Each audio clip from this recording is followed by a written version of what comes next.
ৰাইজে পাতি দিলে ৰজা, ৰাইজে দিলে পহুখেদা। এই ঘটনা পাহাৰীয়া জিলা পশ্চিম কাৰ্বি আংলঙৰ নৌৰদ, নভোট আৰু পৱন কুমাৰ মুৰ্দাবাদ ধ্বনিৰে ক্ষোভিত জনতাই পৰিৱেশ উত্তাল কৰিছে পশ্চিম কাৰ্বি আংলঙৰ নবাইবিল অঞ্চল।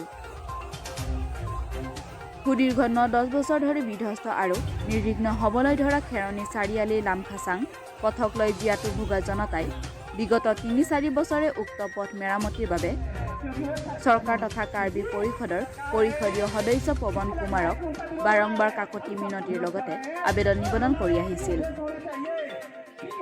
কিন্তু বছৰৰ পিছত বছৰ উকলি যোৱাৰ পাছতো কোনো ফল নোপোৱাত এতিয়া উপায়ন্তৰ জনতাই বিধানসভা নিৰ্বাচনৰ আগমুহূৰ্তত নৌৰদ, নভোট আৰু পৱন কুমাৰ মুৰ্দাবাদ ধ্বনিৰে পৰিৱেশ উত্তাল কৰি তুলিছে পশ্চিম কাৰ্বি আংলঙৰ বৃহত্তৰ নবাইবিল আৰু লামখাচাং অঞ্চল। আনহাতে আজি হঠাৎ অঞ্চলটোত পৱন কুমাৰে নিৰ্বাচনী প্ৰচাৰৰ লক্ষ্যৰে উপস্থিত হোৱাত ৰাইজ অধিক উত্তেজিত আৰু ক্ষোভিত হৈ পৰাৰ লগতে পৱন কুমাৰে ৰাজ্যক উদ্দেশ্যি বুঢ়া আঙুলি দেখুৱাই বুলি ৰাইজে অভিযোগ উত্থাপন কৰে।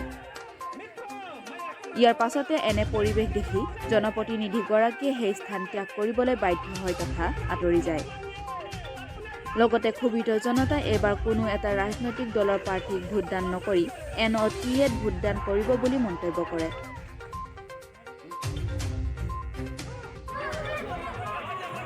খেৰণীৰ পৰা জয়ৰাম কাঠাৰৰ প্ৰতিবেদন 365 নিউজ ইণ্ডিয়া।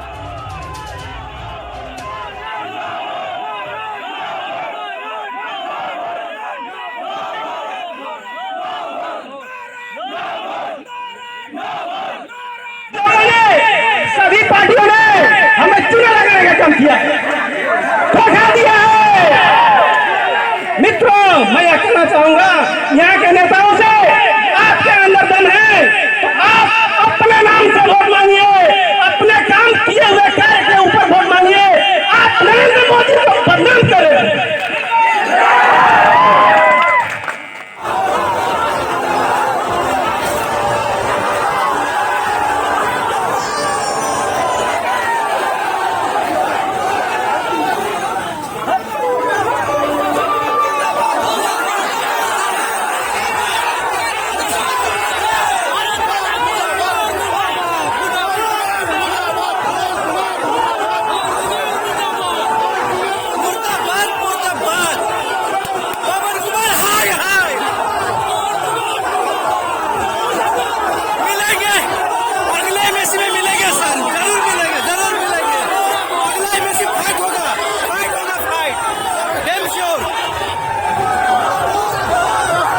জনাইছোঁ আপোনালোকে ইয়াত আহিছে, নিজে চাইছে।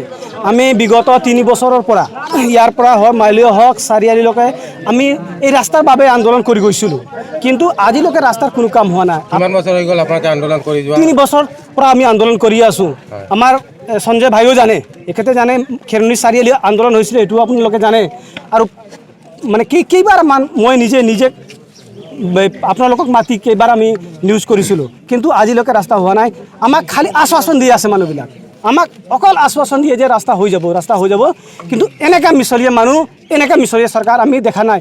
আৰু গতিকে আমি ইয়াৰ ৰাজ্য নবাইবিল ৰাজ্য বৃহত্তৰ অঞ্চলৰ ৰাজ্য সিদ্ধান্ত লৈছোঁ যে আমি কাকো ভোট নিদিওঁ, আমি এবাৰ ভোটটো আমি নোটাতহে দিম। নটাত দিম বুলি ভাবিছোঁ।